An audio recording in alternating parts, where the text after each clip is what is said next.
Клятва Марата Козія, Микола Чернявський. Як напав на нас ворог Грянавську, от крові поборвів далегляд, за родиму, за матір, за батьку, мужно помстить поклявся Марат. Я отпомщу, почули березки, я отпомщу, почули бары, и понесли от вёски до вёски эту клятву Марата сябры. Довідався, що стрела Марата, у засаду потрапив Марат. Отбивався хлопчина завзято, та раптом затік автомат.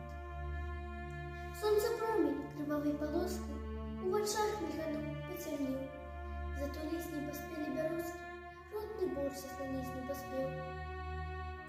Обступили чужинцы Марата, до своих не пробиться уже, нет, хоть патронов нема, есть граната. Подыходьте, берите меня! И узнявся, накарника урушив, днем помсти гранату в руках.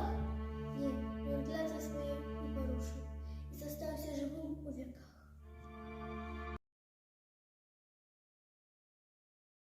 Михаил Скрипка. Свинья и баран. Свинья, согрушила шугу, да баран не зайшла в контору. Здоровкой. Посаду. Куди б подумали? У граду. Баран обклався паперами по уши, побачил свиньи не лыж, а капелюш. И он долго потом не рушил, рукой там возьму. Беру, товарищ Круг. Продлинный час, заливший огород, свинья пустила лыж в поход. Голосовала все ушами. После еще дробивший разворот и рубила плод. Коли принесли, а в шкоде в огороде барану, то и прочитал и в окна не мигнул.